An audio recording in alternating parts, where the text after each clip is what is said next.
Ready? Yeah. Rolling? Okay. When you sit down at the teleprompter and you launch the teleprompter software, it will give you this horrible warning that will scare you half to death. Just say, okay, it's the software saying, we haven't tested it with this version of Windows and we're not responsible if it doesn't work. We've tested it, it works. Say, okay. It'll then load everything. If it doesn't load or somebody closes it, the shortcut's on the desktop. It'll do the same thing again. Say, okay. So you can't do anything in this view. The first thing you have to do is create a new run order. So all you do is go to File, New, and it comes up as Run Order. You still can't do anything with this. You have to add scripts to your run order. So you can say this is the rundown or the run order, same thing. You have to add a script. So if you go to Script and say New, it'll ask you to title the script. So basically this will be the title of the slug in the rundown of the run order. So we're going to say this is opening. There it is, okay? If you double click on it, you can type text directly in it, or you can copy and paste from Google Groups, or you can import. So if you want to import a script, sure, save the script. You can import a script directly from a file. So if you've got a Word file, this is great. So import script, it'll find whatever you want. So I'm going to go to demo. Nope, that's not going to be good. Let's just go to a previous course since I know there's some things here. Sure. I didn't prepare, I don't know what's coming. But we can take a look and see there's the imported text. If you do File Import, it'll bring in all the text as is. If you copy and paste, we've noticed that this teleprompter software tends to forget lines and words here and there. So if you've got a lot of text to bring in, it's good to break it up by paragraph. Copy and paste a paragraph, then another paragraph, then another paragraph. If you import, you can pull the whole script in at once. Now when you do that, you may need to adjust some formatting issues. So you might have to make some changes. You can also, once it's in the program, do your bold, underline, italic, whatever you want to do. Don't do it in Word or outside. If it comes in, it tends to not read that properly. So the best advice is when you go to bring it in as the file, have it just be straight up text, nothing else. Okay. So you might have to add more spaces. You might have to do different things. So we could do that.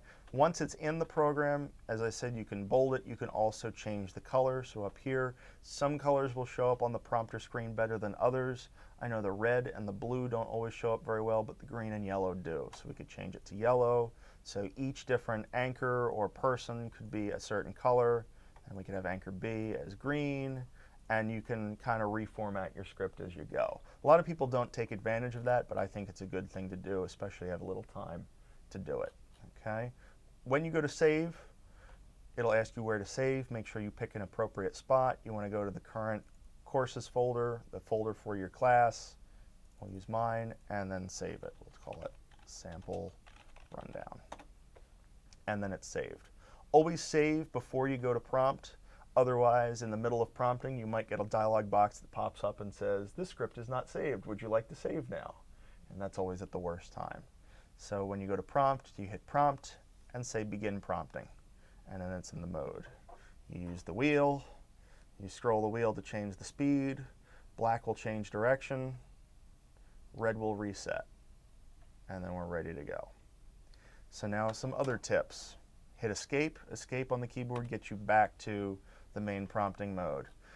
Something else that people don't do that is a huge time saver is inserting markers or flags. Each part of the script can be broken up so that, let's say we wanted this to be a cue point. We can go insert marker or hit Control M on the keyboard. That's the shortcut. So that's what I'm going to do. And it pops this little flag on. Each time my person is going to change, I'm going to put a flag in. Or maybe each time the news story changes, I'm going to put the flag in. Marker. We get to another story somewhere around here. Here's another story. Put a marker. Here's another story. Put a marker. Here's another anchor, a marker. Here's another anchor, a marker. And that's the end of the script. I save.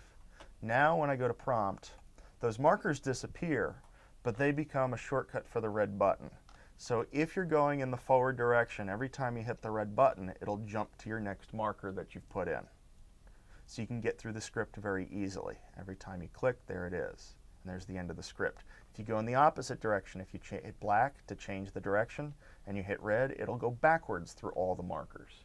So this is a very easy way to queue up if you've got, especially when you get to the talk show project, if you've got a half-hour worth of narration script, markers are a great thing to use to jump through different areas of the script, especially if you're just importing one bulk document. Make sense? Everybody good with that?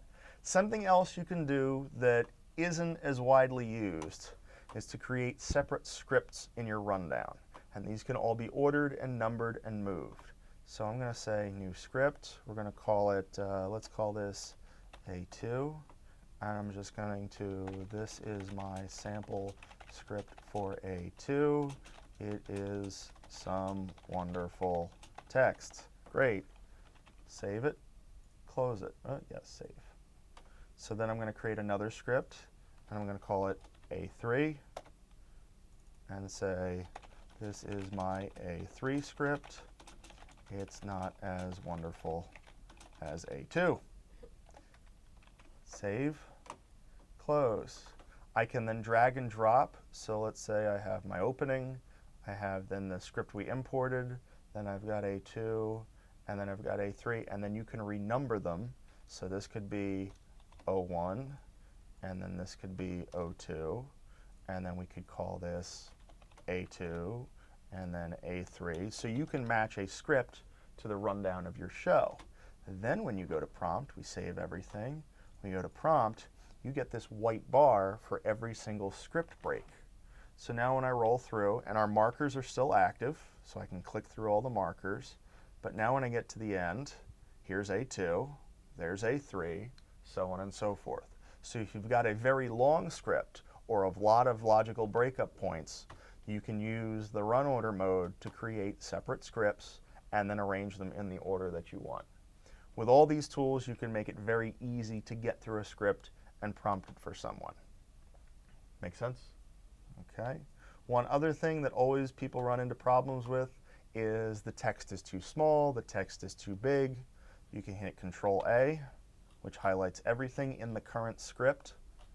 Okay, and then go to font or format, all text, and change the font size. 90 is usually a good starting point. I wouldn't go much smaller than 80. 80 makes it to be about there. You can also change the font itself. So if they don't like reading Arial and they want to read Calibri or Cambria or any of the other million fonts on the system, Arial is usually a good starting point, and maybe we want it at 85. We say OK, and it'll make the change. That's the easy way to change all the text. You'll see people sitting here scrolling and highlighting through everything. Just hit Control A and then go to Format, All Text. Okay. And somehow we changed all the text to green. Okay. You can also justify it center, left, right. You can also force it to invert the colors when it goes. So we could invert the color and force it to have that white background. Lots of different tools, lots of different techniques. And then when you're ready to prompt, always save the script before you prompt so it doesn't prompt you in the middle. This also forces it to update. And then when we prompt, we're ready to go. Spin the wheel, take some practice spinning the wheel, and you can keep track with your people. And if you have markers, it'll go that way. Also, if you do script breaks, this is kind of an automatic marker insert. It'll bounce to each script point. Pat, question? Well, since you can import Word documents into certain scripts, yes. I noticed that this thing kind of operates like a basic rundown. Yes. Is it possible you can import an Excel document?